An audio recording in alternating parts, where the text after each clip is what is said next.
Naquela noite, eu ainda sentia o peso da barriga de 7 meses quando ouvi meu próprio pai desejar a minha morte. Não foi um grito. Foi dito com calma, como quem fecha uma porta para sempre.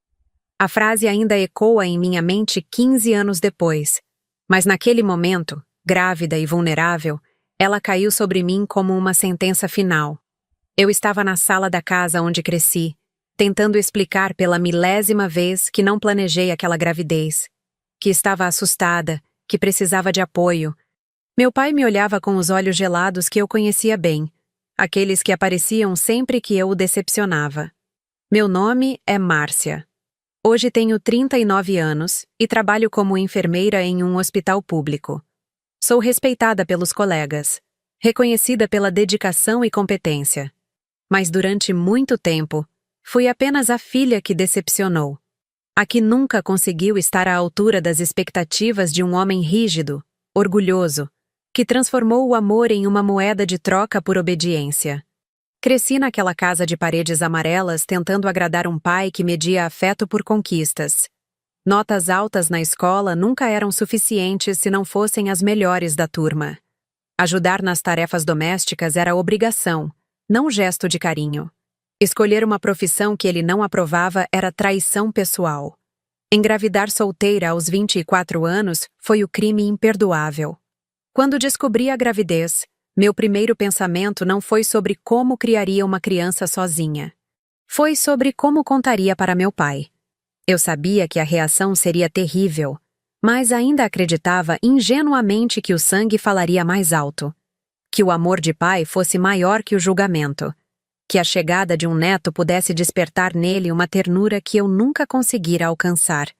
Eu estava completamente errada. Minha madrasta, Vera, fingiu neutralidade quando contei sobre a gravidez. Fez aquela cara de quem lamenta profundamente, balançou a cabeça em silêncio e murmurou algo sobre eu sempre arranjar problemas. Ela havia entrado na nossa vida quando eu tinha 12 anos, trazendo consigo Camila, sua filha de 10 anos. Desde então, nossa casa se dividiu em 2 mundos. O delas, cheio de aprovação e sorrisos, e o meu, repleto de comparações silenciosas e expectativas sufocantes. Camila cresceu sendo a filha perfeita que eu nunca consegui ser. Tirava notas excelentes sem esforço aparente. Era carinhosa com meu pai de uma forma que eu nunca soube como ser. Falava as palavras certas na hora certa. Quando ela escolheu cursar administração, meu pai se encheu de orgulho.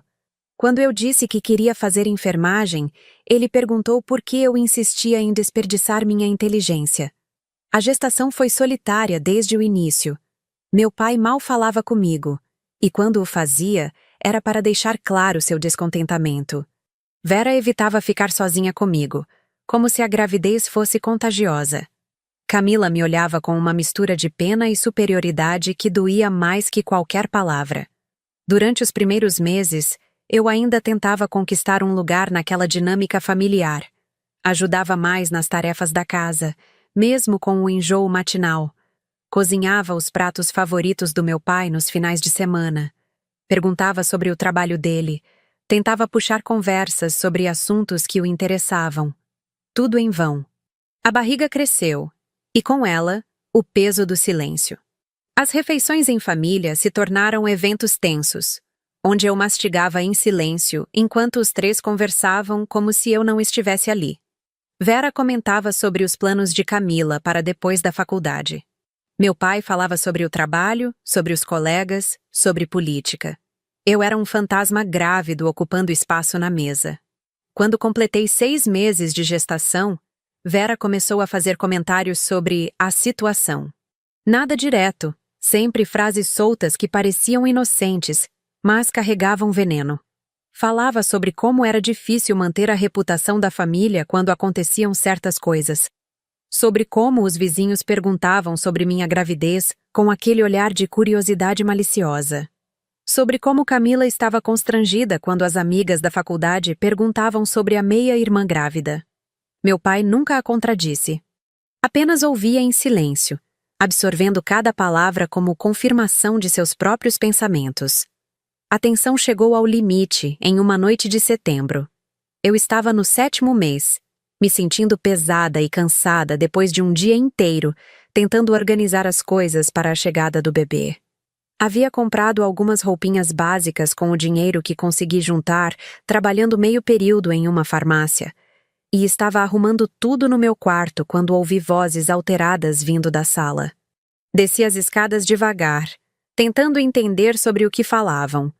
A porta da sala estava entreaberta, e pude ver meu pai caminhando de um lado para outro, claramente irritado. Vera estava sentada no sofá, com Camila ao seu lado. As duas pareciam tensas. Foi então que ouvi meu pai dizer algo que me gelou por completo. Ele falava sobre vergonha. Sobre como não conseguia mais olhar para os colegas de trabalho sem se sentir julgado. Sobre como eu havia destruído a reputação que ele construiu durante décadas. Sobre como não aguentava mais viver naquela situação. Vera alimentava cada palavra com pequenos comentários de concordância. Camila permanecia calada, mas seu silêncio era aprovação suficiente. Então, meu pai parou de caminhar e olhou diretamente para onde eu estava escondida. Não sei se me viu ou apenas sentiu minha presença, mas suas próximas palavras foram dirigidas a mim, mesmo que ele ainda falasse com Vera. Ele disse, com uma calma assustadora, que não conseguia mais tolerar aquela situação, que eu havia feito minha escolha e agora precisava arcar com as consequências, que ele não tinha a obrigação de sustentar meus erros. Engoli o choro e entrei na sala, decidida a enfrentar aquela conversa de uma vez por todas. Talvez se eu conseguisse explicar melhor, se conseguisse mostrar que estava tentando me organizar, que estava trabalhando e me preparando para ser uma boa mãe, ele entendesse que eu não era apenas um problema para ser resolvido. Mas quando abri a boca para falar, quando tentei encontrar as palavras certas para tocar o coração daquele homem que um dia me ensinou a andar de bicicleta e me levava para tomar sorvete nos domingos, ele me cortou com uma frieza que nunca esqueci. O que ele disse mudou minha vida para sempre. E foi nesse momento que entendi que algumas pontes, uma vez queimadas, nunca mais podem ser reconstruídas. Pelo menos não da mesma forma. A sala ficou em silêncio absoluto. Vera baixou os olhos, Camila prendeu a respiração. Eu senti como se o chão tivesse desaparecido debaixo dos meus pés. E foi assim que, aos 7 meses de gravidez, descobri que o amor incondicional de pai que eu sempre acreditei existir era, na verdade, uma ilusão que eu mesma havia criado para sobreviver à dureza daquele homem. O peso na barriga nunca me pareceu tão grande quanto naquele momento. Não apenas pelo bebê que crescia dentro de mim, mas pelo peso de entender que eu estava completamente sozinha no mundo. Naquela época, eu já não era bem-vinda na casa onde cresci. A sensação de ser uma estranha no lugar que deveria ser meu refúgio se intensificava a cada dia. Minha madrasta fingia neutralidade quando outros estavam por perto, mas seus olhares de desaprovação eram constantes. Minha meia-irmã me tratava como se eu fosse um erro genético que precisava ser tolerado até encontrarem uma solução definitiva. Eu ainda acreditava, com uma ingenuidade que hoje me assusta, que o amor de pai fosse maior que o julgamento. Que a chegada de um neto pudesse despertar nele sentimentos que eu nunca havia conseguido tocar. Eu me enganei completamente, até descobrir que não era apenas indiferença. Era repúdio. Os dias seguintes àquela conversa foram marcados por um silêncio ensurdecedor. Meu pai não dirigia mais a palavra a mim, nem mesmo para cumprimentos básicos. Vera passou a cozinhar porções exatas para 3 pessoas, deixando claro que eu deveria me virar sozinha. Camila evitava ficar no mesmo ambiente que eu, como se minha presença fosse constrangedora demais para suportar. Eu continuava trabalhando na farmácia, mesmo com a barriga já bastante saliente. O dinheiro era pouco, mas suficiente para comprar algumas necessidades básicas para o bebê e guardar uma pequena quantia para emergências. Cada real economizado representava um passo em direção à independência, que eu sabia que precisaria conquistar em breve.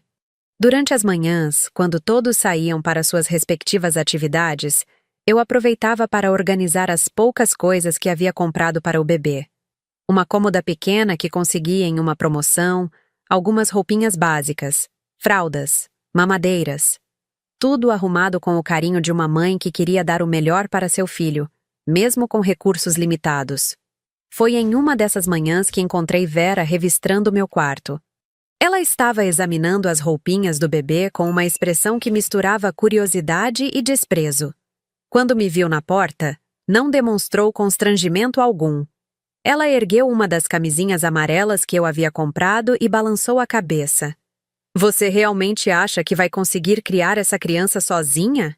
A pergunta me pegou desprevenida. Não pelo tom de deboche, mas porque pela primeira vez em semanas alguém daquela casa falava diretamente comigo sobre minha situação. Vou conseguir sim.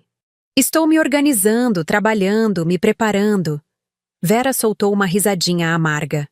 Se preparando para quê? Você não tem dinheiro, não tem estrutura, não tem nem pai para essa criança. Acha mesmo que vai ser mãe solteira e dar conta de tudo? Suas palavras doíam porque tocavam exatamente nos meus maiores medos. Eu tinha dúvidas, claro que tinha. Qualquer mulher na minha situação teria. Mas ouvir aquilo da boca de alguém que deveria, no mínimo, demonstrar algum apoio, foi devastador. Muitas mulheres conseguem criar filhos sozinhas. Eu também vou conseguir. Outras mulheres têm família que apoia. Você queimou essa ponte quando resolveu engravidar de qualquer um. A frase me atingiu como um soco. Qualquer um. Ela se referia ao pai do bebê, um rapaz com quem tive um relacionamento breve, que desapareceu assim que soube da gravidez. Mas a forma como Vera falou transformou toda aquela situação em algo sórdido, como se eu fosse uma pessoa promíscua que engravidou por descuido ou irresponsabilidade. Não foi assim, Vera. Você sabe que não foi assim. Sei? Então me explica como foi. Porque o que eu vejo é uma moça de 24 anos grávida de um homem que nem sequer apareceu para assumir responsabilidade. Ela não estava errada nos fatos, mas a crueldade estava na forma como apresentava a situação. Como se eu fosse culpada não apenas pela gravidez, mas pela ausência do pai da criança. Como se eu tivesse escolhido passar por tudo aquilo sozinha. Saí do quarto sem responder. Não havia argumentos que pudessem mudar a percepção dela. E eu já estava cansada demais para tentar. Desci para a cozinha, preparei um chá e sentei na mesa onde tantas vezes almocei e jantei em família. Agora, aquela mesa parecia pertencer a outras pessoas. Foi nesse momento que Camila apareceu. Ela havia voltado mais cedo da faculdade e me encontrou ali, sozinha, com uma xícara de chá nas mãos e o olhar perdido. Por um momento, pensei que ela se juntaria a mim, que teríamos uma conversa de irmãs. Afinal, crescemos juntas, dividimos segredos de adolescente, ríamos das mesmas piadas. Mas Camila apenas me olhou com uma expressão que eu não conseguia decifrar. Havia algo ali que parecia pena misturada com irritação. Ela abriu a geladeira, pegou uma maçã e ia sair sem falar nada quando se virou para mim. Márcia, posso te fazer uma pergunta? Acenei com a cabeça, esperançosa de que finalmente teríamos uma conversa honesta. Por que você não vai embora? A pergunta me deixou muda por alguns segundos. Como assim? Você vê que está incomodando todo mundo aqui. Papai não fala mais durante as refeições. Mamãe anda estressada. Eu não consigo trazer amigas em casa porque fica constrangedor explicar sua situação. Por que não vai morar em outro lugar? A simplicidade com que ela colocou a questão me assustou. Para Camila, eu era apenas um incômodo que precisava ser removido para que a harmonia familiar voltasse ao normal. Não havia consideração sobre onde eu iria, como me sustentaria, ou se estava preparada para viver sozinha grávida de 7 meses. Este é o meu lar, Camila. Cresci aqui, assim como você. Mas as coisas mudaram. Você tomou certas decisões e agora precisa lidar com as consequências. Não é justo que todos paguem por seus erros. Meus erros. Novamente, aquela palavra.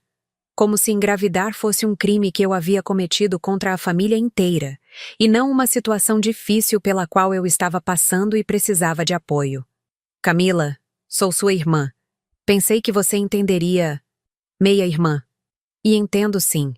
Entendo que você sempre foi problemática, sempre arranjou confusão. Só que agora está exagerando. Ela mordeu a maçã e saiu da cozinha, deixando-me sozinha com o peso das suas palavras. Sempre foi problemática. Será que era assim que ela me via todos esses anos? Será que nossa convivência havia sido tolerância da parte dela? O resto da tarde passei no meu quarto, tentando processar as conversas que havia tido.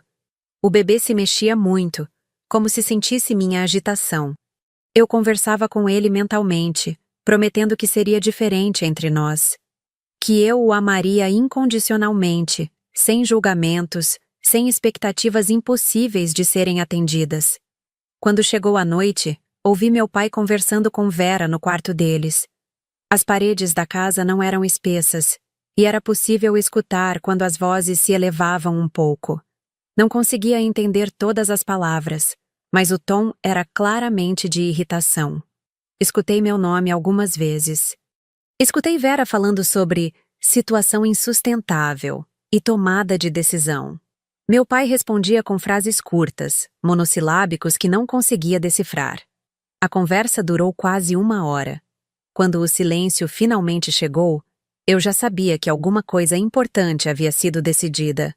O ar da casa parecia carregado de uma tensão diferente, como se uma tempestade estivesse se formando. No dia seguinte, meu pai me chamou na sala logo depois do café da manhã. Vera e Camila não estavam presentes, mas eu sentia que elas sabiam exatamente o que ele ia dizer. Ele permaneceu em pé, com as mãos para trás, me olhando com aquela expressão gelada que eu conhecia bem. Não havia raiva explícita no rosto dele, apenas uma determinação fria que me gelou o sangue. Márcia, preciso falar com você sobre sua situação. Meu coração disparou. Eu estava sentada no sofá, com as mãos sobre a barriga, tentando me preparar mentalmente para o que viria a seguir. Você já tem 24 anos. É adulta, responsável por suas escolhas. Fez a opção de engravidar. Agora precisa assumir as consequências. Ele falava de forma pausada, medida, como se estivesse recitando um discurso que havia ensaiado. Esta casa sempre teve regras. Sempre foi um lugar de respeito e decência. Sua situação está criando um ambiente que não posso mais tolerar. Tentei falar, mas ele ergueu a mão pedindo silêncio. Não é sobre julgamento moral, é sobre responsabilidade. Você tomou uma decisão sem consultar ninguém, sem pensar nas consequências para a família. Agora precisa arcar com essa responsabilidade sozinha. As palavras saíam da boca dele como sentenças definitivas. Não havia espaço para discussão, para argumentos, para súplicas. Era uma decisão tomada, um veredicto sendo anunciado. Pai, por favor, me deixe explicar. Não há nada para explicar, Márcia. Os fatos são claros. Você está grávida, solteira, criou uma situação insustentável para todos nós. É hora de você seguir seu próprio caminho. O mundo pareceu parar naquele momento. Eu sabia que aquela conversa estava chegando, mas ouvir as palavras reais foi como receber um diagnóstico fatal. Meu pai estava me expulsando de casa. Grávida de 7 meses, sem recursos suficientes para me manter, ele estava me mandando embora. Tentei mais uma vez apelar para o que restava de afeto entre nós. Pai, é seu neto. Sua família. Ele me olhou nos olhos pela primeira vez em semanas. E o que vi ali foi uma frieza que nunca esqueci. Não havia amor paternal, não havia dúvida, não havia conflito interno. Havia apenas decisão e determinação. Foi então que ele disse as palavras que marcaram para sempre o fim da nossa relação. Palavras que, mesmo 15 anos depois, ainda ecoam em minha mente nas noites difíceis. Eu estava com 7 meses de gravidez quando ele apontou para a porta e disse com uma calma assustadora: Saia da minha casa. Não quero bastardo aqui. A palavra bastardo caiu sobre mim como uma pedra pesada. Não era apenas sobre meu filho. Era sobre mim também. Na mente dele, eu havia me tornado alguém indigna de pertencer àquela família, e meu bebê era apenas uma extensão da minha indignidade. Tentei me levantar do sofá, mas minhas pernas tremiam tanto que precisei me apoiar no braço do móvel. A barriga pesada fazia cada movimento mais difícil, e a emoção me deixava ainda mais instável. Pai, por favor. Não. Você fez sua escolha. Agora vive com ela. Mas não aqui. Tentei explicar que não tinha para onde ir, que estava me preparando para trabalhar mais assim que o bebê nascesse, que só precisava de mais alguns meses para me organizar. As palavras saíam atropeladas, misturadas com lágrimas que eu tentava conter.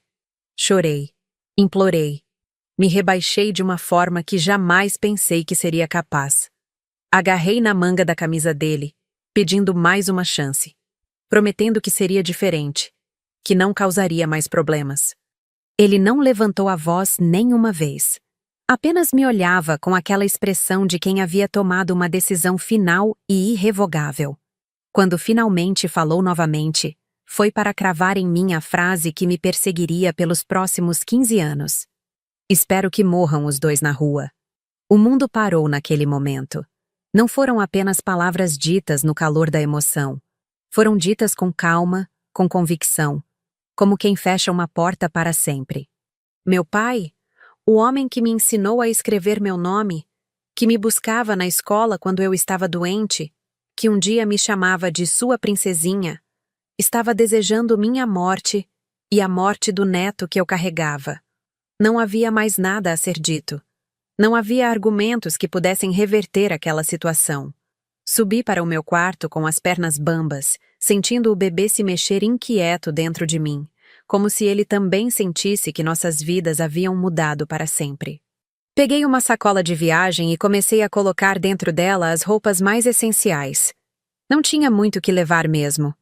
Durante a gestação, havia parado de comprar coisas para mim, priorizando os gastos com o bebê. Algumas blusas, 2 calças de gestante, roupas íntimas, produtos de higiene básicos. Peguei também as roupinhas que havia comprado para o bebê.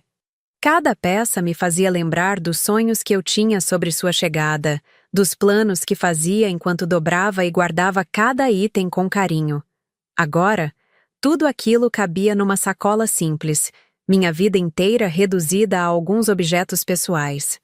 Vera apareceu na porta do quarto enquanto eu terminava de arrumar minhas coisas.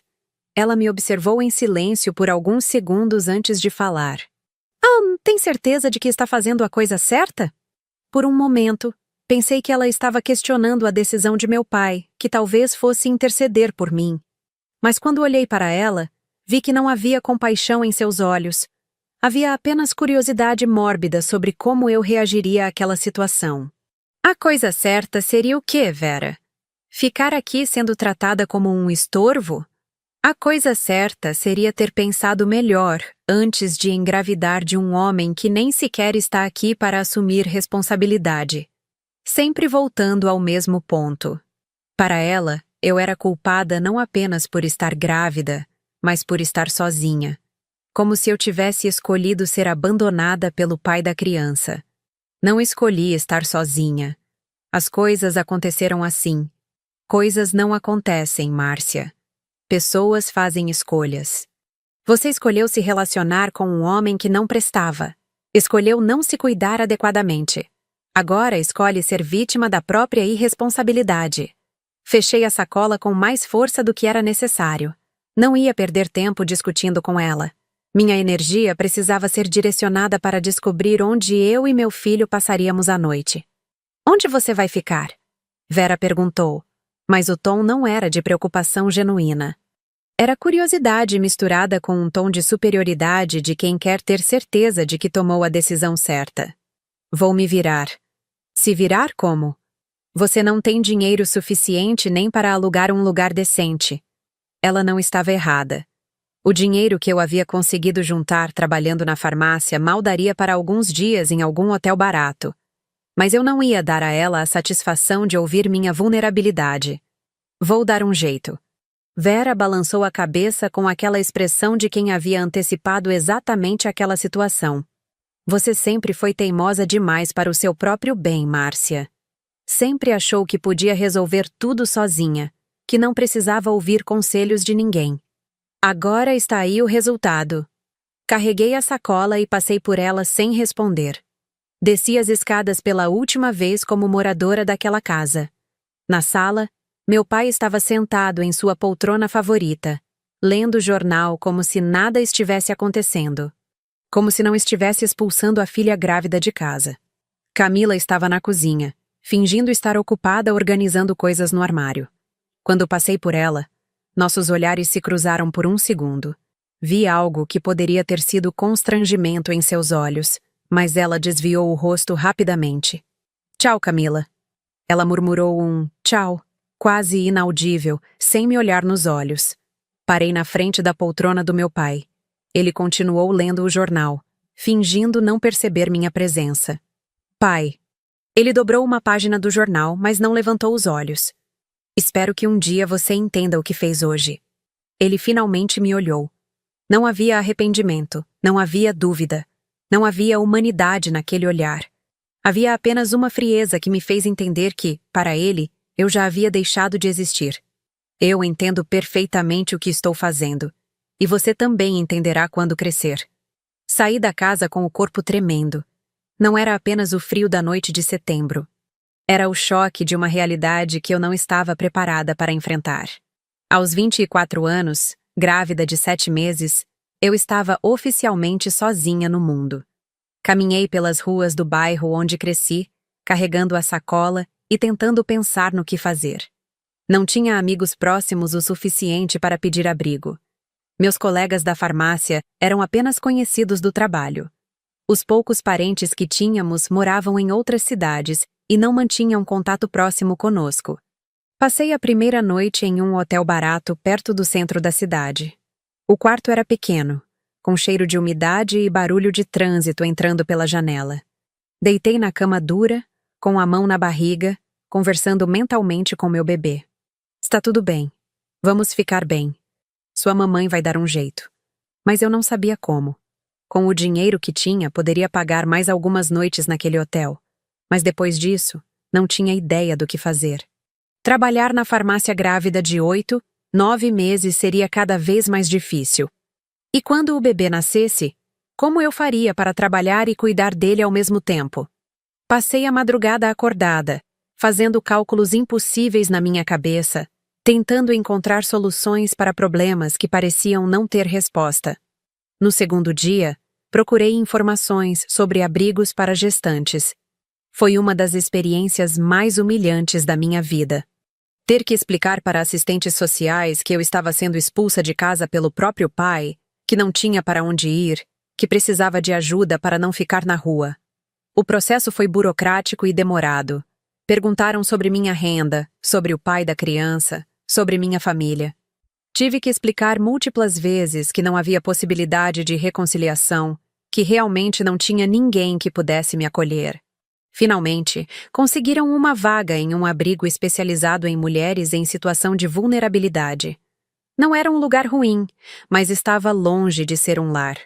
Quarto coletivo, regras rígidas, horários para tudo.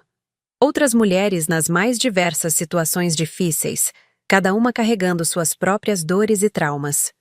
Passei os últimos 2 meses da gestação naquele lugar, trabalhando meio período na farmácia quando conseguia, fazendo os exames de pré-natal no hospital público, me preparando psicologicamente para ser mãe solteira em condições que jamais havia imaginado. O bebê se mexia muito durante as noites. Parecia sentir minha ansiedade, minha insegurança sobre o futuro. Eu conversava com ele, prometendo que as coisas melhorariam, que ele seria amado e cuidado, mesmo que não tivéssemos nada além um do outro. Nós dois contra o mundo. Eu sussurrava, acariciando a barriga. E vamos conseguir. Durante esses 2 meses no abrigo, houve momentos em que pensei em ligar para casa. Momentos em que a saudade e o medo do futuro quase me fizeram engolir o orgulho e implorar para voltar. Mas sempre que pegava o telefone, lembrava das palavras finais do meu pai. Espero que morram os 2 na rua. E guardava o telefone novamente. Gabriel nasceu em uma manhã de novembro no hospital público, cercado por desconhecidos, mas vivo, forte, perfeito. Quando o coloquei no peito pela primeira vez, senti uma força que não sabia que existia dentro de mim. Olhei para aquele rostinho vermelho e enrugado e soube que havia valido a pena. Que tudo pelo que passamos havia valido a pena. Ele era meu. completamente meu, e seria amado de uma forma que eu jamais fui. Quando saí do hospital com Gabriel nos braços, 3 dias depois do parto, eu não tinha casa para onde ir. Voltei para o abrigo, agora como mãe de um recém-nascido. As madrugadas eram difíceis, dividindo o quarto com outras pessoas, tentando não acordar ninguém quando Gabriel chorava. Mas eu estava determinada. Durante 15 anos, nunca mais voltei àquela casa. Nunca mais liguei para aquele número. Nunca mais existei para eles. Gabriel cresceu sabendo que tinha avô, mas sabendo também que aquele homem havia feito uma escolha que nos excluía de sua vida. E eu me orgulho de dizer que conseguimos. Contra todas as probabilidades, contra todos os prognósticos, eu criei meu filho sozinha e nos tornamos uma família forte e feliz. Gabriel se tornou um menino inteligente, carinhoso, determinado. Eu me formei em enfermagem, consegui um bom emprego, construímos nossa própria vida. Nunca esperávamos que o destino nos colocaria novamente face a face com aqueles que nos rejeitaram. Mas a vida tem suas ironias. E às vezes, essas ironias são mais poderosas do que qualquer vingança que possamos imaginar. O que aconteceu 15 anos depois mudou tudo. Não porque conseguiu reparar o passado, mas porque me mostrou que algumas vitórias valem mais do que qualquer reconciliação. Durante 15 anos, nunca mais voltei àquela casa. Nunca mais liguei. Nunca mais existi para eles. Construí uma vida nova, onde Gabriel e eu éramos uma família completa, onde não havia espaço para magoa ou rancor. Eu havia me tornado uma enfermeira respeitada. Gabriel cresceu forte e inteligente, estudioso e carinhoso. Éramos felizes da nossa própria maneira. 15 anos depois, o destino resolveu testar algo que eu nem sabia que ainda existia dentro de mim. A capacidade de perdão. Ou pelo menos, a capacidade de ser maior que a própria dor. A ligação chegou numa terça-feira de março. Eu estava terminando meu plantão no hospital quando meu telefone tocou. Número desconhecido. Hesitei em atender, mas algo me disse para não ignorar. Era Vera. Sua voz estava diferente, mais fraca, sem aquela prepotência que eu me lembrava. Ela falou devagar, como se cada palavra fosse um esforço. Márcia, é a Vera. Preciso falar com você sobre seu pai. Meu coração disparou. 15 anos de silêncio total, e de repente ela estava na linha, falando sobre ele como se fosse normal, como se não houvesse um abismo de tempo e magoa entre nós. O que houve? Perguntei, tentando manter a voz firme. Ele está doente, muito doente. Leucemia. Os médicos disseram que... Sua voz falhou por um momento. Que ele precisa de transplante de medula óssea urgente. Senti como se o chão tivesse se movido debaixo dos meus pés. Leucemia. Transplante de medula. Meu pai, aquele homem que parecia indestrutível na minha infância, estava lutando pela vida. Todos nós fizemos os exames. Vera continuou. Eu, Camila, até alguns primos distantes. Ninguém é compatível. Os médicos estão procurando no registro nacional, mas as chances são pequenas. Eles disseram que talvez você pudesse fazer o teste. Fiquei em silêncio por alguns segundos, processando o que ela estava me pedindo. Depois de 15 anos, depois de tudo o que havia acontecido, ela estava me ligando para pedir que eu salvasse a vida do homem que desejou minha morte. Márcia, você está aí? Estou. Eu sei que é muito pedir. Sei que as coisas terminaram mal entre vocês. Mas ele é seu pai e ele me expulsou de casa grávida desejando que eu e meu filho morrêssemos na rua. O silêncio do outro lado da linha foi pesado. Vera sabia que não havia argumentos para rebater aquela verdade. As pessoas mudam, Márcia. 15 anos é muito tempo. Para algumas coisas, 15 anos não é nada. Mas mesmo falando com dureza, eu sabia que faria o teste. Não por ele, não por reconciliação, mas porque era a coisa certa a fazer. Gabriel me ensinou muito sobre compaixão ao longo dos anos.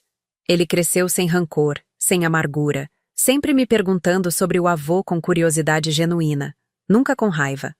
Vou fazer o teste, disse finalmente. Mas isso não significa que esqueci o que aconteceu. Vera suspirou, aliviada. Obrigada, Márcia. Obrigada mesmo. Marquei o exame para a semana seguinte. Contei para Gabriel sobre a ligação, sobre a doença do avô, sobre a possibilidade de ele precisar fazer o teste também, caso eu não fosse compatível. Meu filho, aos 15 anos, me surpreendeu mais uma vez com sua maturidade. Mãe, se ele estiver doente, temos que ajudar, independente do que aconteceu no passado. Gabriel, você não entende a dimensão do que ele fez conosco. Entendo, mãe. Você me contou a verdade desde sempre. Sei que ele nos rejeitou, sei que fomos embora porque ele não nos queria. Mas isso não muda o fato de que ele é meu avô e está doente. A simplicidade moral do meu filho me impressionava. Ele havia crescido sem rancor porque eu me esforcei para criá-lo assim. Mas naquele momento, ele estava sendo mais generoso do que eu mesma conseguia ser. Fizemos os exames juntos. Gabriel fez questão de me acompanhar, mesmo sabendo que as chances de uma criança de 15 anos ser compatível eram remotas. O resultado sairia em uma semana. Durante essa semana, não consegui parar de pensar no meu pai. Tentei imaginar como ele estava enfrentando a doença, se havia mudado, se alguma vez ao longo desses 15 anos ele havia pensado em nós. Tentei imaginar também como seria reencontrá-lo depois de tanto tempo. Gabriel estava mais ansioso que eu. Fazia perguntas sobre o avô que eu não sabia como responder. Como ele era fisicamente, que tipo de trabalho fazia, se gostava de futebol, se era parecido comigo. Perguntas de um neto que nunca teve chance de conhecer o avô. O resultado chegou numa sexta-feira. Eu não era compatível, mas Gabriel era. O médico explicou que era uma combinação quase perfeita, coisa rara de encontrar. Meu filho de 15 anos era a única chance de sobrevivência do homem que havia desejado nossa morte. A ironia era tão perfeita que chegava a ser cruel. O bastardo que não merecia viver na casa da família era agora a única esperança de manter vivo o patriarca dessa mesma família. Contei o resultado para Gabriel no carro, saindo do hospital. Ele ficou em silêncio por alguns minutos, olhando pela janela. Mãe, posso perguntar uma coisa? Claro. Você ficaria chateada se eu quisesse conhecê-lo antes da cirurgia? A pergunta me pegou completamente desprevenida. Em toda a minha preparação mental para aquela situação, eu não havia considerado a possibilidade de Gabriel querer conhecer o avô. Por quê? Porque, independente de tudo, ele é meu avô. E se ele morrer, nunca vou saber como ele é. Quero olhar nos olhos dele e saber de onde eu vim. Não pude negar aquele pedido. Gabriel tinha direito de conhecer suas origens, de formar suas próprias impressões sobre aquele homem. E talvez, secretamente, eu também quisesse ver como meu pai reagiria ao conhecer o neto que havia rejeitado antes mesmo do nascimento. Liguei para Vera e marquei a visita para o domingo seguinte. Ela parecia surpresa com o pedido, mas concordou imediatamente. Disse que meu pai estava internado, que o estado dele havia se deteriorado bastante nas últimas semanas. No domingo, Gabriel escolheu sua melhor roupa. Estava nervoso, mas determinado. Eu estava mais nervosa que ele. 15 anos. 15 anos sem ver aquele homem, sem ouvir sua voz, sem sentir seu julgamento. Caminhamos pelos corredores do hospital onde eu trabalhava há anos. Estava em território conhecido, o que me dava certa segurança. Chegamos ao quarto e eu respirei fundo antes de bater na porta. Pode entrar. Ouvi a voz de Vera. Abri a porta e a primeira coisa que vi foi meu pai na cama do hospital. Ele havia emagrecido muito. Estava pálido, com aparência frágil que contrastava completamente com a imagem autoritária que eu guardava na memória. Vera estava sentada numa cadeira ao lado da cama. Camila estava em pé, perto da janela. Meu pai me olhou por alguns segundos, como se estivesse tentando processar minha presença ali. Depois, seus olhos se voltaram para Gabriel, que estava parado ao meu lado. O silêncio no quarto era ensurdecedor. 15 anos de palavras não ditas pairavam no ar. Gabriel deu um passo à frente, estendeu a mão para o avô e disse com uma voz firme que me encheu de orgulho. Oi, vô. Eu sou o Gabriel. Meu pai olhou para a mão estendida, depois para o rosto do neto, depois para mim. Vi algo se quebrar dentro daqueles olhos que um dia foram tão duros comigo. Ele apertou a mão de Gabriel com uma delicadeza que eu não me lembrava de ter visto nele. Gabriel. Ele repetiu o nome, como se estivesse testando como soava. Você é filho da Márcia. Não era uma pergunta. Era uma constatação carregada de significados que ele estava tentando processar. Gabriel assentiu. Sou. E soube que o senhor está precisando de ajuda. A simplicidade da resposta do meu filho contrastava com a complexidade da situação. Ali estava um menino de 15 anos, falando com o avô que nunca conheceu, oferecendo ajuda para salvar a vida do homem que rejeitou sua existência. Meu pai olhou novamente para mim, e pela primeira vez em 15 anos, nossos olhares se cruzaram realmente. Vi naqueles olhos algo que nunca havia visto antes. Arrependimento. Foi então que Gabriel disse a frase que mudou tudo. A frase que resumiu toda a ironia daquela situação de uma forma que nem eu poderia ter imaginado. Ele respirou fundo, olhou diretamente nos olhos do avô e disse com uma calma impressionante: Sou o neto que o Senhor amaldiçoou, e vim salvar sua vida. O impacto daquelas palavras foi devastador. Vera baixou os olhos. Camila virou o rosto para a janela. Meu pai ficou completamente imóvel, como se tivesse levado um soco. Ali, naquele momento, eu entendi tudo. Ele sempre soube que Gabriel existia.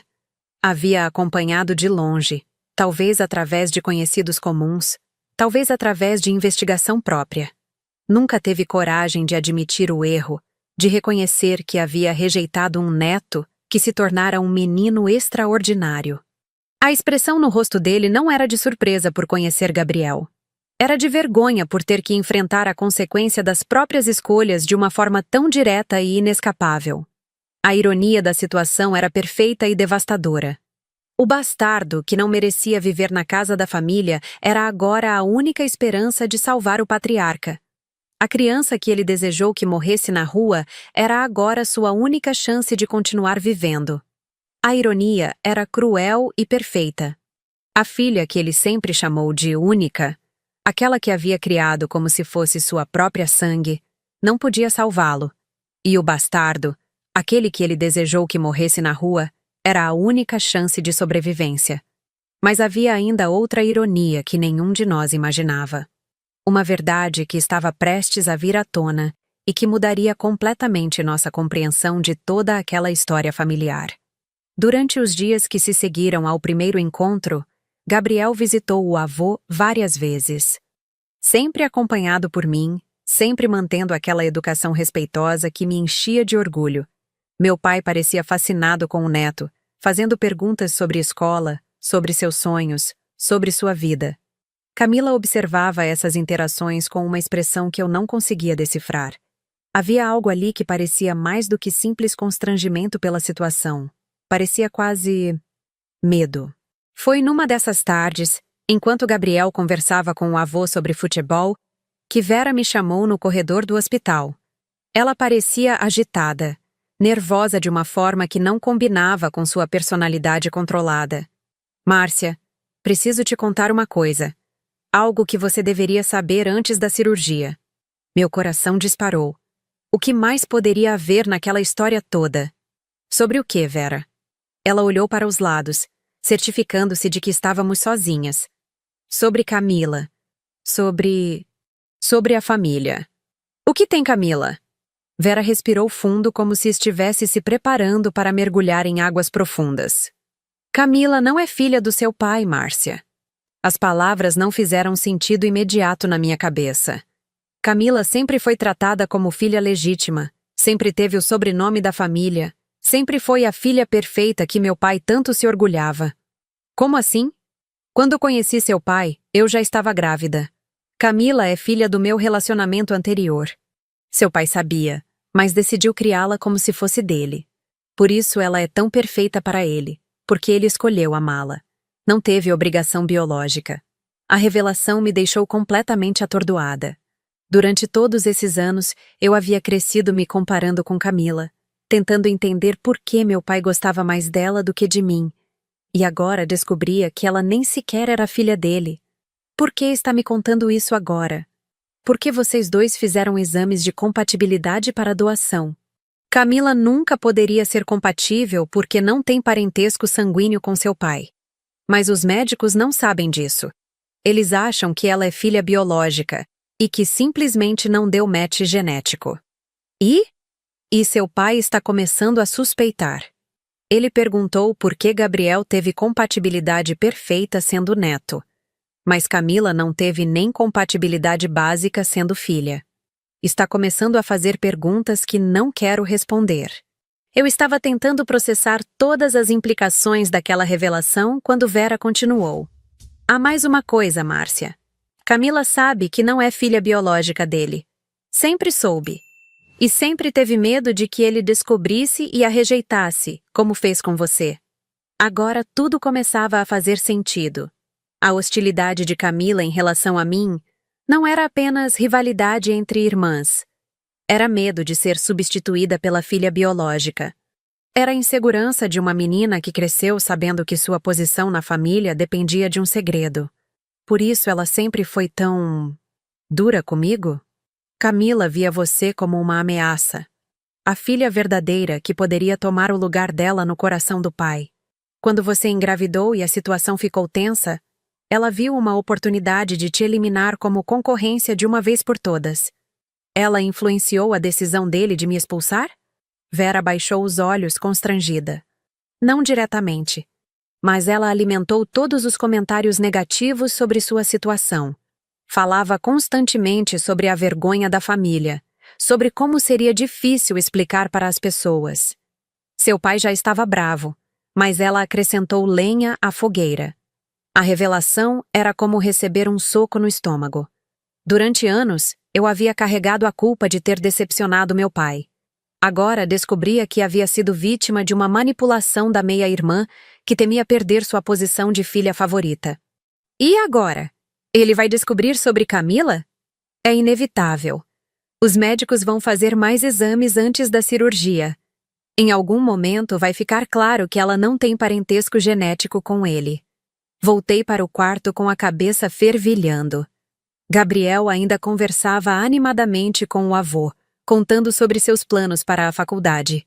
Camila estava sentada numa cadeira no canto, observando tudo com aquela expressão que agora eu entendia perfeitamente. Meu pai olhou para mim quando entrei. Márcia, posso falar com você? Gabriel se levantou imediatamente, dando espaço para que tivéssemos privacidade. Ele havia desenvolvido uma sensibilidade impressionante para os momentos familiares durante aquelas visitas. Meu pai ajustou a posição na cama e me olhou nos olhos pela primeira vez em 15 anos, com uma expressão que parecia genuinamente arrependida. Márcia, eu cometi erros. Erros graves. Não respondi. Depois de 15 anos, ele finalmente reconhecia ter errado. Mas eu não estava pronta para tornar aquela conversa fácil para ele. Quando você engravidou, eu não soube lidar com a situação. Vi apenas a vergonha, o que as pessoas iam falar. Não pensei em você como minha filha que precisava de apoio. Não pensou em mim como ser humano, pai. Me tratou como um problema a ser resolvido. Ele fechou os olhos por um momento. Você tem razão. E agora, vendo Gabriel, entendendo que tipo de pessoa ele se tornou, que tipo de mãe você se tornou, eu vejo o quanto perdi. O quanto nós perdemos. Perdemos? Sim, porque eu também perdi. Perdi 15 anos da vida do meu neto. Perdi ver você se formar, construir uma carreira, se tornar uma mulher forte. Perdi tudo por orgulho e teimosia. As palavras tinham um tom de sinceridade que eu não estava acostumada a ouvir dele. Mas 15 anos de dor não se curam com um pedido de desculpas, por mais sincero que seja. Pai, você não me expulsou por orgulho. Você me expulsou porque me julgou. Porque decidiu que eu não merecia seu amor. Não, Márcia. Eu nunca deixei de amar você. Eu apenas não soube mostrar amor de outra forma que não fosse através de expectativas e exigências. E por isso desejou nossa morte? A pergunta o atingiu como uma bofetada. Ele ficou em silêncio por longos segundos. Essas palavras me assombram há 15 anos. Não passa um dia sem que eu me arrependa de ter dito aquilo. Foi a coisa mais cruel que já falei na minha vida. Para mim, foram as palavras que definiram nossa relação. As palavras que meu filho ouviu sobre si antes mesmo de nascer. E agora é ele quem vai salvar minha vida. A ironia é tão perfeita que dói. Olhei pela janela, onde Gabriel brincava no pátio do hospital com outras crianças que estavam visitando familiares. Meu menino forte, generoso, que havia decidido salvar a vida do homem que desejou sua morte. Enquanto meu filho se preparava para doar a medula, eu disse, sem gritar, com a calma de quem havia encontrado paz consigo mesma: Pai, você me expulsou grávida dizendo que morreríamos na rua. Hoje, é meu filho quem vai salvar sua vida. Ele começou a chorar. E pela primeira vez, não pareciam lágrimas de autocompaixão. Pareciam lágrimas de quem finalmente entendeu a dimensão do que havia perdido. Márcia, como posso me redimir? Não pode. Algumas coisas não têm redenção, pai. Tem apenas aceitação e mudança. E você? Pode me perdoar? A pergunta que eu havia temido e ao mesmo tempo esperado durante 15 anos finalmente havia chegado. Eu não sinto vingança, pai. Eu sinto encerramento. Gabriel vai doar a medula não para provar nada, mas porque ele escolheu ser maior que o ódio que nos foi imposto. Meu pai assentiu, entendendo que aquela era a única resposta que eu poderia dar. Não havia perdão fácil, não havia reconciliação mágica. Havia apenas a decisão de fazer a coisa certa, independentemente do passado. Camila escolheu aquele momento para se aproximar da cama. Ela havia ficado em silêncio durante toda a nossa conversa, mas agora parecia tomada por uma urgência estranha. Pai, ela disse, e sua voz tremia. Tem uma coisa que preciso te contar. Meu pai olhou para ela com curiosidade. Eu sabia o que vinha a seguir, graças à conversa com Vera no corredor. Camila respirou fundo e disse: Eu não sou sua filha biológica. Minha mãe já estava grávida quando vocês se conheceram. O silêncio que se seguiu foi absoluto. Meu pai ficou imóvel, processando aquela informação que mudava completamente sua compreensão sobre família e parentesco. Por que está me contando isso agora? Ele perguntou com uma calma perigosa. Porque os exames de compatibilidade deixaram claro que não tenho parentesco genético com você. E porque tenho medo de que me rejeitasse se soubesse a verdade.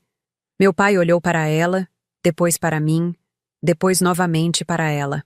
A ironia da situação era mais complexa do que qualquer de nós havia imaginado.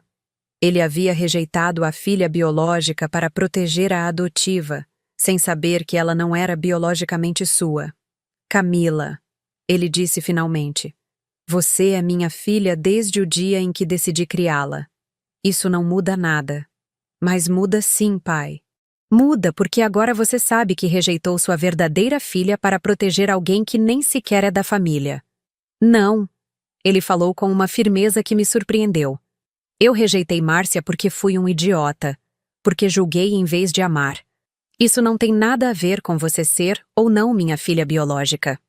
A conversa foi interrompida pela chegada dos médicos, que vinham finalizar os preparativos para a cirurgia do dia seguinte. Gabriel voltou do pátio, animado e pronto para ajudar seu avô. Enquanto os médicos explicavam os procedimentos, eu observava aquela dinâmica familiar estranha que havia se formado. Um pai arrependido, duas filhas com histórias complicadas e um neto corajoso que se tornara o centro de tudo. Gabriel havia escolhido ser maior que nossa história. E eu decidia, naquele momento, seguir o exemplo do meu filho. A cirurgia foi realizada na manhã seguinte. Gabriel enfrentou o procedimento com uma coragem que me deixou simultaneamente orgulhosa e aterrorizada. Ver meu filho de 15 anos deitado naquela maca, doando parte de si para salvar a vida do homem que um dia desejou nossa morte, foi uma das experiências mais intensas da minha vida. O transplante foi bem-sucedido. Gabriel se recuperou rapidamente, como era esperado para alguém da idade dele. Meu pai levou algumas semanas para mostrar sinais de melhora, Mas os médicos ficaram otimistas com a evolução do quadro. Durante o período de internação dele, algo mudou na dinâmica familiar. Não uma reconciliação completa, não um perdão mágico que apagasse 15 anos de dor, mas uma compreensão mútua sobre o que havíamos perdido e o que ainda era possível preservar. Vera me procurou algumas vezes para conversas que pareciam tentativas de reconstruir pontes. Ela admitiu que havia sido injusta comigo durante a gravidez, que havia permitido que seus próprios medos sobre a reputação da família falassem mais alto do que a compaixão pela enteada em dificuldades. Camila demorou mais para se aproximar. A revelação sobre sua paternidade havia abalado suas estruturas emocionais de uma forma profunda. Durante anos, ela viveu com medo de ser rejeitada caso a verdade viesse à tona, e esse medo havia influenciado sua forma de se relacionar comigo. Agora, descobrindo que meu pai não a rejeitara mesmo sabendo a verdade, ela precisava reavaliar muitas de suas escolhas passadas. Em uma tarde, algumas semanas depois da cirurgia, Camila me chamou para conversar no jardim do hospital. Gabriel estava no quarto fazendo companhia ao avô, e nós duas finalmente tivemos a conversa honesta que deveria ter acontecido há 15 anos. Márcia, eu preciso te pedir desculpas. Ela começou. E pela primeira vez, sua voz não carregava aquela superioridade que eu me lembrava.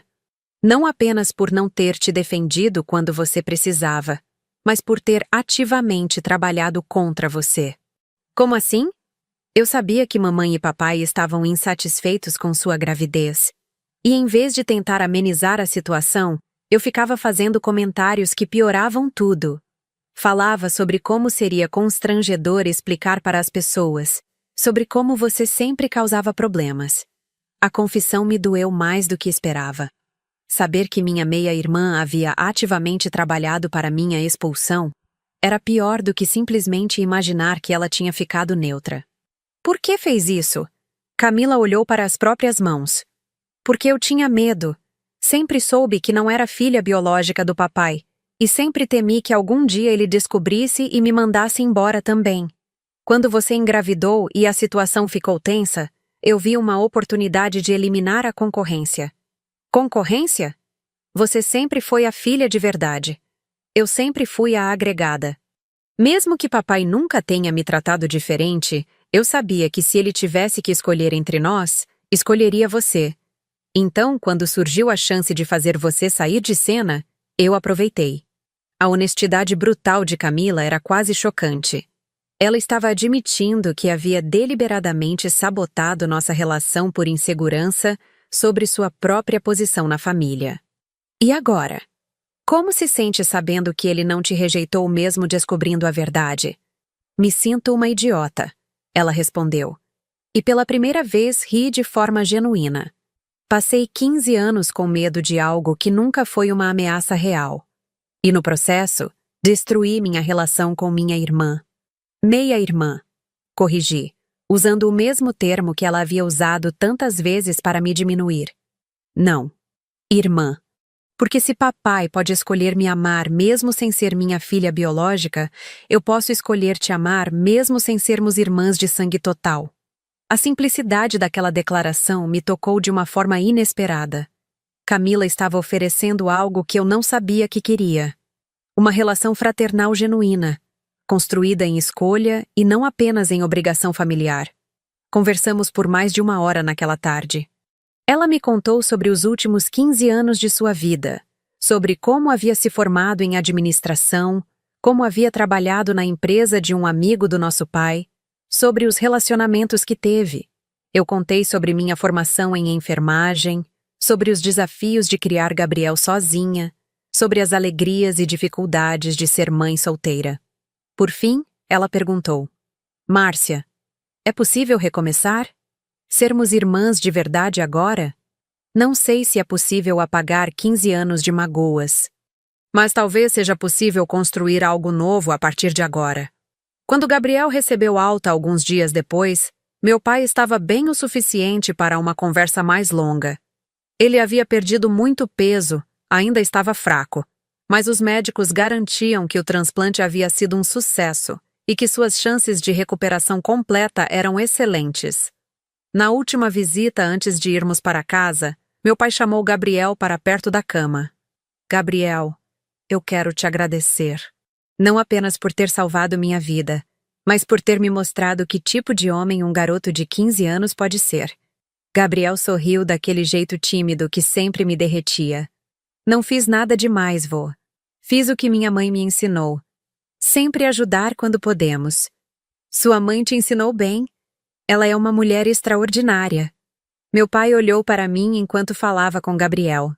Gabriel, eu vou ficar bem, graças a você. E quero que saiba que, se vocês permitirem, eu gostaria de ser o avô que nunca fui até agora. Eu gostaria disso também, vô. A simplicidade com que Gabriel aceitava a proximidade do avô me emocionou. Meu filho não carregava rancores.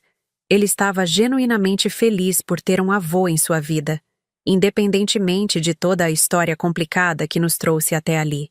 Quando saímos do hospital naquele dia, eu sabia que nossa vida havia mudado para sempre.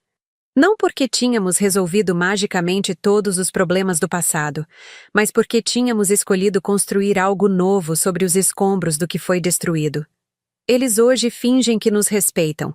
Talvez seja isso mesmo, fingimento. Ou talvez seja um respeito genuíno conquistado através da dor e do tempo. Não tenho certeza, e honestamente, não me importo mais. Eu apenas sigo vivendo. Com a dignidade que construí quando fui jogada para fora e sobrevivi. Com o orgulho de ter criado um filho extraordinário sozinha. Com a satisfação de ter me tornado uma profissional respeitada e uma pessoa íntegra. Gabriel hoje tem 15 anos e meio e é o melhor presente que a vida me deu. Ele cresceu forte, inteligente, generoso, com valores sólidos e um coração imenso. Ele me ensinou que o amor incondicional existe, sim, mas às vezes precisa ser construído conscientemente, todos os dias, através de escolhas. Meu pai está se recuperando bem. Conversamos ocasionalmente, sempre com cordialidade, mas sem a intimidade que talvez um dia existiu. Há algumas pontes que, uma vez quebradas, podem ser reconstruídas, mas nunca ficam exatamente iguais. E está tudo bem assim. Camila e eu estamos construindo uma relação nova, baseada em honestidade e escolha mútua. Não somos melhores amigas, não fingimos que os últimos 15 anos não aconteceram, mas encontramos um espaço de convivência respeitosa e, às vezes, carinhosa. Vera continua sendo Vera, mas com menos veneno. Talvez a idade, talvez a experiência de quase perder o marido, talvez a compreensão de que a vida é curta demais para desperdício emocional. 15 anos depois daquela noite terrível quando ouvi meu pai desejar nossa morte, eu posso dizer que conseguimos mais do que simplesmente sobreviver. Nós prosperamos. Criamos uma vida cheia de significado, construída sobre amor verdadeiro e escolhas conscientes. A ironia final dessa história não é apenas o fato de que o neto rejeitado salvou a vida do avô que o amaldiçoou. A ironia é que, no processo, todos nós aprendemos algo sobre perdão, sobre família, sobre as diferenças entre amor incondicional e amor condicional. Gabriel me ensinou que é possível ser maior que a dor que nos foi imposta, que a vingança é menos poderosa que a generosidade, que algumas vitórias não vêm através da destruição dos outros, mas através da construção de si mesmo.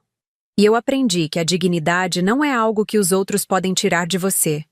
É algo que você carrega dentro de si, independentemente das circunstâncias. Eu saí daquela casa há 15 anos com uma sacola de roupas, mas com minha dignidade intacta. E foi ela que me permitiu construir uma vida nova, forte, independente. Hoje, quando olho para Gabriel, vejo um homem jovem se formando. Um homem que escolhe a compaixão sobre a amargura, a generosidade sobre o rancor, o amor sobre o medo. E sei que consegui dar a ele a coisa mais importante que uma mãe pode dar. A capacidade de fazer escolhas conscientes sobre que tipo de pessoa quer ser. O mundo tentou nos derrubar quando Gabriel era apenas uma promessa no meu ventre. Nós não apenas resistimos, nós florescemos. E essa, talvez, seja a vingança mais doce de todas. Viver bem, com dignidade, com propósito, com amor. Algumas histórias não têm finais felizes no sentido tradicional. Não há reconciliações mágicas que apagam toda a dor. Não há abraços que curam 15 anos de distância. Mas há algo melhor. Há crescimento. Há a descoberta de que somos mais fortes do que imaginávamos. Há a compreensão de que o amor verdadeiro às vezes precisa ser protegido daqueles que não sabem como valorizar sua pureza. Gabriel e eu somos uma família completa. Sempre fomos. O reconhecimento dos outros é apenas um bônus, não uma necessidade. E isso, acima de tudo, é a lição que esta história me ensinou. Que nossa completude não depende da aprovação alheia. Ela vem de dentro, das escolhas que fazemos, das pessoas que escolhemos ser. Conte-me nos comentários. Você acredita que algumas situações familiares podem ser superadas com o tempo? Ou existem feridas que nunca cicatrizam completamente?